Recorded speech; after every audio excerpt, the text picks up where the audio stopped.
Hello, this is Dr. Harold Wong. Today we're going to cover a case study. It's the contents of an article that was published June 6, 2012 in the Arizona Republic. And the topic of the article is, an old-fashioned financial plan is sometimes the best and simplest approach. It's a case study, and let me give you the numbers. A couple aged 58 came into my office. They decided to retire early. Between Social Security, disability for her, and a small pension for him, their total income was $2,500 a month. However, they were spending $6,000 a month. Now that's a deficit of $3,500 a month or $42,000 a year. Well, to search for a solution, they went to see a number of advisors. Luckily, they had inherited $600,000 because her mother had passed away. Let's talk about what other solutions the advisors had suggested to them. Well, one of them said, invest that money in a real estate investment trust. It's paying 7%. Well, that sounds pretty good. If you put $600,000 in at 7%, that's $42,000 a year, and it basically covers the deficit in terms of what they need to spend, that $6,000 a month. However, there's no inflation protection, and also there's a negative to it. When you invest in a real estate investment trust, typically it's illiquid. Your assets are tied up for 7, 10, 12 years, and if we have a real estate crisis or recession like we have, what happens is that you've got more vacancy, lots of companies go out of business, and so the landlords have to lower their rent, or even worse, they can't rent it out. In terms of getting your principal back, you can't really get that back until the end of the real estate investment trust when they liquidate their properties. So let's say you were more conservative and you only put $300,000 in a real estate investment trust, and you're getting that type of a cash flow. However, what if your rate of return or dividend from the real estate investment trust dropped from 7% to 3%? What that means is on the other $300,000 that you have, remember she did inherit $600,000 when her mom died, the rate of return on that would have to jump to 11% to make up the deficit. And that's just not possible in virtually any investment, stock dividend, bond, or whatever. All right, so that didn't work. Second advisor they went to said, well, why don't you lend out money to these small-time investors that fix and flip houses? Because the real estate recession has lasted 5, 6 years, but now home prices are starting to recover. Okay, and he said, well, you can lend it out and you get 10% interest. Sounds great, because if you put the whole $600,000 in and you got 10%, that'd be $60,000 a year. Fantastic.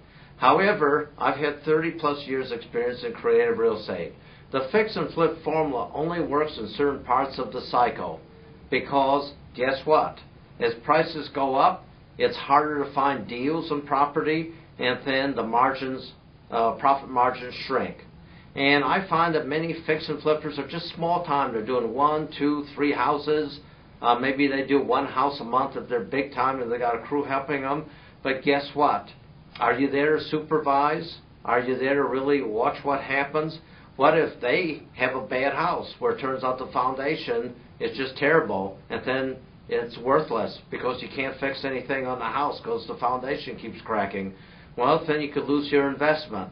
And even if it works for a short time, I find the fix and flip formula, anyone that's invested in that, usually it works good for a year, maybe 2 years, but then something changes in the real estate cycle, or the guy's making enough money, the fix and flipper, he says, well, I'll save up my money. I don't need investors, so I don't need to pay 10% interest to anyone.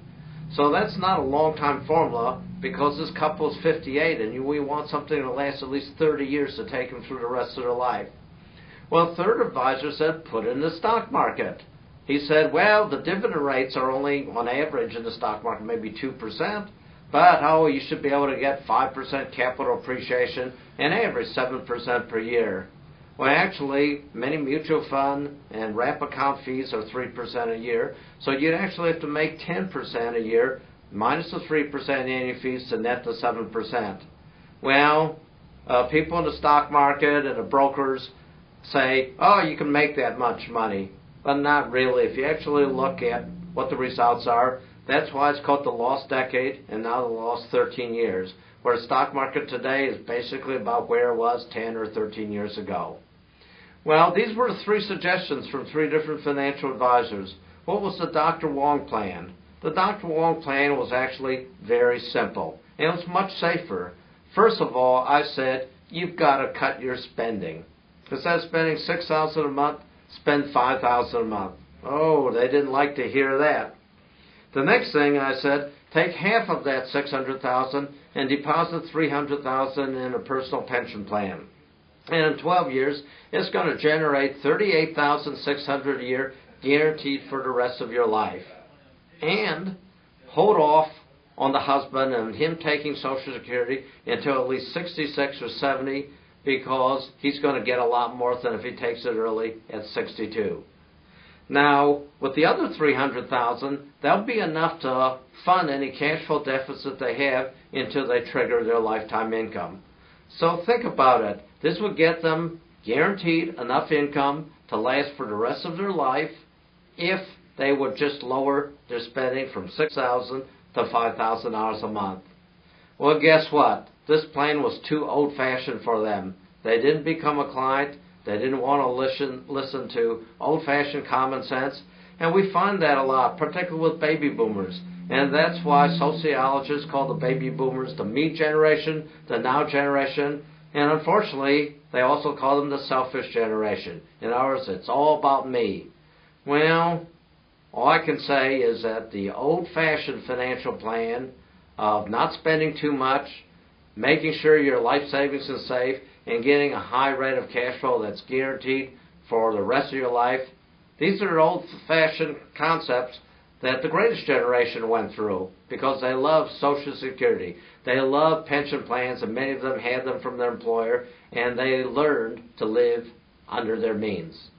Well, that's all for today. If you want to find out more about retirement, baby boomer issues, go to my blog site, drwonginvestorguide.com.